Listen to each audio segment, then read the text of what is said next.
अभी हम देखेंगे कि एनोवा टेबल क्या होता है, कैसे कैलकुलेट करते हैं, लीनियर रिग्रेशन में हम इसको कैसे यूज़ करेंगे, तो इसके बारे में हम देख लेते हैं सबसे पहले। अभी जब से हम लीनियर रिग्रेशन कैलकुलेट कर रहे थे यहाँ पे, तो हम क्या कर रहे थे, देख रहे थे कि हमारे एक्स के ऊपर हमारा वाई कितना डिपेंडेंट है। एक्स तो इंडिपेंडेंट है बट वाई कितना डिपेंडेंट है। फिर हम एक बेस्ट फिट लाइन ऐसा खींचे ऑब्जर्वेशन के बीचों बीच में से। तो ऑब्वियसली ये लाइन तो मैं प्रेडिक्ट करके खींच रहा हूँ, तो कुछ ना कुछ तो एरर आएगा उसमें। तो इसके अंदर कुछ ऐसे एरर होते हैं जो मैं एक्सप्लेन कर सकता हूँ, और कुछ ऐसे एरर होते हैं जो मैं एक्सप्लेन ही नहीं कर पाता हूँ।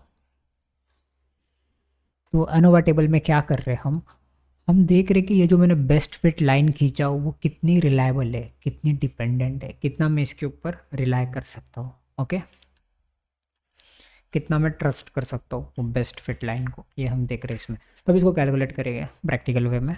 तो ये मेरा एक्चुअल मार्क्स है और ये एक्स मेरा स्टडी टाइम है कि मैंने 1 घंटा स्टडी किया तो मुझे इतने मार्क्स मिले। ओके, 2 घंटा स्टडी किया तो इतने मार्क्स मिले। तो कैलकुलेट करेंगे इसको। पहले ना मैं चाहता हूँ कि मेरे एक्चुअल मार्क्स का मैं मीन निकाल लूँ, क्योंकि मैं ये जो है ना, ये इसको ना मैं मेरे प्रिडिक्टेबल वाई से कंपेयर करने वाला हूँ। पता है वाई हैट करके आता है, उससे मैं कंपेयर करने वाला हूँ। तो पहले मेरे को ना इसका मीन निकालना पड़ेगा। तो इसका मीन क्या आता है, 52 प्लस 59 प्लस 69 डिवाइड बाई 3। मैंने ऑलरेडी कैलकुलेट करके रखा था इसका, आप वीडियो पॉज करके कैलकुलेट कर सकते हो। जब आप कैलकुलेट करके हो जाएगा तो आपका मीन आएगा इसका 60। तो पहले मैं इसका मीन लिख के रख देता हूँ, क्योंकि मैं बाद में इसको माइनस करूँगा मेरे वाई, प्रिडिक्टेड वाई से। तो प्रिडिक्टेड वाई कैसे निकालते हैं, वाई हैट, उसका फॉर्मूला क्या था, intercept plus beta 1 into x. Okay, intercept क्या होता है, मेरे y का वैल्यू जब मेरा x 0 होगा, अच्छा तो ये वो होता है। तो फिर बीटा 1 क्या होता है, मेरे y का वैल्यू जब मेरा x 1 होगा, तो ये स्लोप हो गया मेरा बीटा 1। ओके, तो अभी हम मैन्युअली कैलकुलेट नहीं करेंगे, मैंने एक शॉर्टकट मेथड बताया इसको BA2 प्लस कैलकुलेटर पे कैलकुलेट करने का, वो मेथड से हम कैलकुलेट करेंगे। सेकंड में जाओ, सेकंड डेटा में जाओ, जो भी डेटा है उसको पहले क्लियर कर दो। अभी x को 1 लो, y को लो 52, x को 2 लो, y को लो 59, x को 3 लो, y को लो 69। सेकेंड स्टैट, अभी जब तक लीनियर नहीं आएगा ना, आपको सेकेंड एंटर करते रहना है। जैसे आ गया, आप देख सकते हो आपका इंटरसेप्ट। तो यहाँ पे इंटरसेप्ट मेरा कितना 43 है। तो पहले मैं नोट डाउन कर लूँगा मेरे को जो जो डेटा चाहिए यहाँ से। तो 43 ऑब्वियसली मेरा इंटरसेप्ट है। अभी बीटा 1 क्या है मेरा, तो थोड़ा सा नीचे जाना पड़ेगा बस, ये मेरा बीटा 1 है 8.5। ठीक है, एक्स तो मेरे पास इधर पड़ा हुआ है, तो पहला वाला एक्स क्या है 1। तो इसका टोटल क्या मिलेगा मुझे,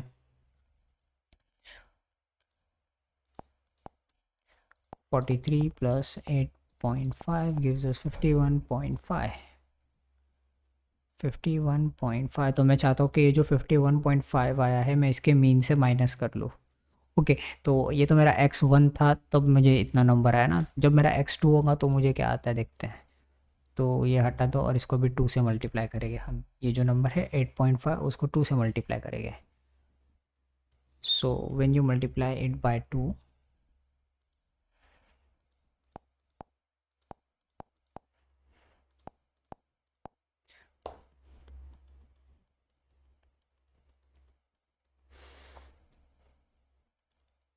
आपको ये आएगा। तो इसे भी माइनस करके देखो इसको। अभी क्या करूँगा मैं, इसको 3 से मल्टीप्लाई करूँगा। ओके, तो 3 से भी मल्टीप्लाई करके देखते कि क्या आ रहा है अपना टोटल। इसको हटा देता हूँ। ओके,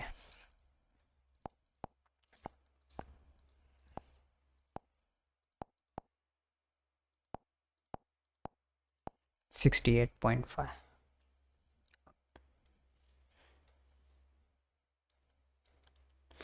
तो ये मेरा प्रिडिक्टेबल वाई निकाला। ओके, तो मेरे को डिफरेंस देखने का है कि मेरे वाई एक्चुअल वाई के मीन से कितना डिफरेंट है ये।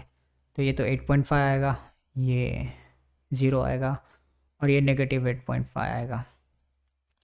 ओके, तो हमने वाई भी निकाल लिया है यहाँ पे। अभी मैं क्या निकालना चाह रहा हूँ,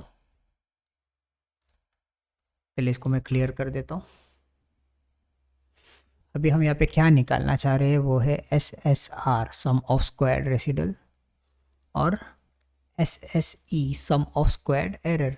कि sum of squared, explained error और अनएक्सप्लेन्ड। तो देखते कितना होता है।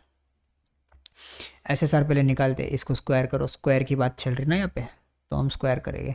तो जब आप ये नंबर को स्क्वायर करके अपने कैलकुलेटर में निकालोगे ना, तो आपको ये टोटल आएगा 8.5 स्क्वायर 144.5। तो ये तो मिल गया मुझे। अभी एसएसई क्या है फिर मेरा, तो एसएसई कैलकुलेट हम अलग से करेंगे। मीन को हटा दो, क्योंकि मैंने मीन से तो कंपेयर कर लिया ना, अभी मुझे कुछ और चीज़ से कंपेयर करने का है, मेरे प्रेडिक्टेड वाई को। तो प्रेडिक्टेड वाई तो मेरा रखूँगा मैं 51.560, जो मैंने इससे कैलकुलेट किया है ये फार्मूला से, बस मैं ये इसके पीछे के नंबर चेंज कर दूंगा। अभी मैं इससे कैलकुलेट करूँगा कि एक्चुअल मार्क्स और मेरे प्रेडिक्टेड मार्क्स में कितना डिफरेंस है, कितना एरर है। तो हम स्क्वायर्ड एरर कैलकुलेट करें ना, तो इसको भी हम स्क्वायर्ड करेंगे, इसका जो भी आंसर आएगा। तो फॉर एग्जांपल 0.5 का स्क्वायर कर लेंगे, इधर -1 का स्क्वायर कर लेंगे, इधर वापस 0.5 का स्क्वायर कर लेंगे। तो देखते हैं।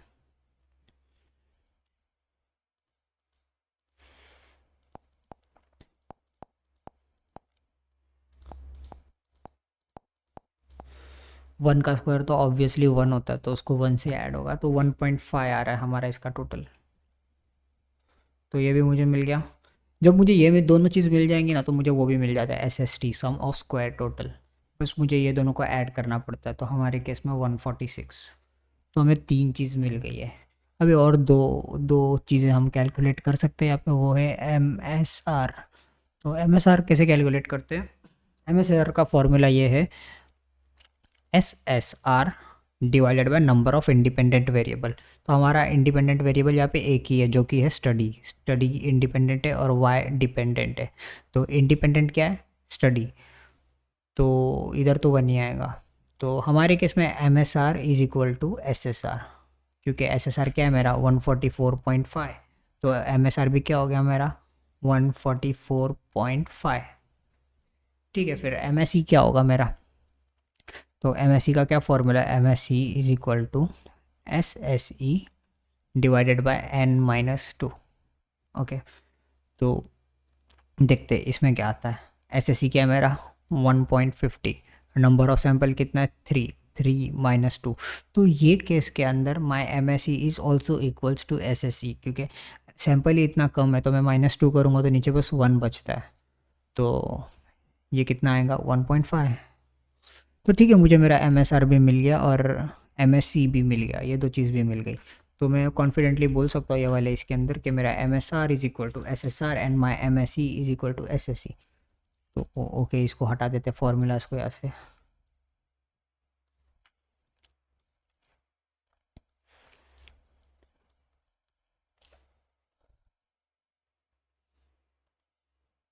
सो my MSR is equal to SSR, my MSE is equal to SSE। अभी ये दो नंबर मिल गए ना, तो मैं देख सकता हूँ मेरा F कितना स्ट्रॉन्ग है। तो F is equal to MSR divided by MSE। तो 144.5 डिवाइडेड बाय 1.50। तो आप जब अपने कैलकुलेटर में इसको प्लग इन करोगे, ये नंबर्स को 144.5 divided by 1.5, this gives you 96.30। तो आपका F भी बहुत स्ट्रॉन्ग है।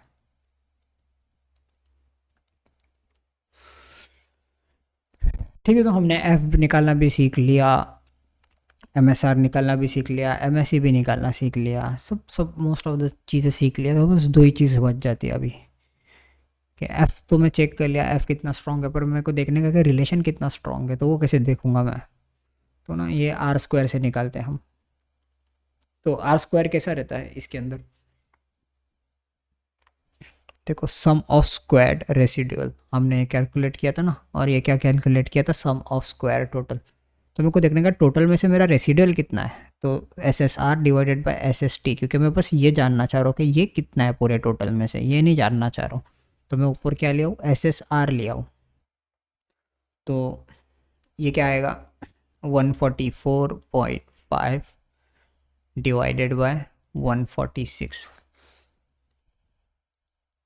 तो इसको कैलकुलेटर में प्लग इन करो, 144.5 डिवाइडेड बाय 146। तो 98 है, मतलब ऑलमोस्ट 98%, तो 0.98 मतलब तो बोल सकते हो कि ऑलमोस्ट 98% ऑफ वाई एक्स के वजह से है, एक्सप्लेन्ड है। ओके, बाकी का अनएक्सप्लेन्ड है, बट ऑलमोस्ट 98% तो एक्सप्लेन है अपना वाई एक्स के वजह से। तो इस तरीके से मैं आर स्क्वायर निकाल सकता हूँ। और अब एकदम फाइनल वाली चीज़ बची है S E E, sum of error estimate. वो कैसे कैलकुलेट करेंगे? ओके, तो ना उसका भी एक छोटा सा फॉर्मूला है। उसका फॉर्मूला क्या है? सम ऑफ एरर एस्टीमेट का root of M S E. तो हमारे केस में क्या है, M S C is equal to S S C 150। तो बस मेरे को 150 का स्क्वायर रूट निकालने का है, 1.50 का। तो 1.50 का स्क्वायर रूट निकाल के देखो, तो मेरा एस एस सी हो गया 11247, 1.2247, 1.2247। इतना सिंपल है इसका कैलकुलेशन। बस आपको फॉर्मूलाज ध्यान में रखने का है। ओके, तो फॉर्मूला मैं तो चाहता हूँ कि आप एक बार राइट भी कर लेना इसका, क्योंकि इसमें आप ज़्यादातर ना मीन निकालना एक बार सीख लो और शॉर्टकट मेथड से प्रिडिक्टेबल वाई निकालना सीख लो। अगर आप ये दो चीज़ सीख लोगे ना तो आपका ये निकल जाएगा फटाफट। तो आपको ध्यान इस पे और इस पे ज़्यादा देना है ताकि आप ये टोटल निकालना सीखो। और जब इतना भी निकल जाता है ना टोटल एस एस टी तक, तो ये उससे ही निकल जाता है। ओके, आपके पास ऑल द इन्फॉर्मेशन रेडी रहती है ये निकालने के लिए। बस आपको यहाँ तक एटलीस्ट निकालना है टोटल, और यहाँ तक निकालने के लिए आपको ये सीखना पड़ेगा अच्छे से।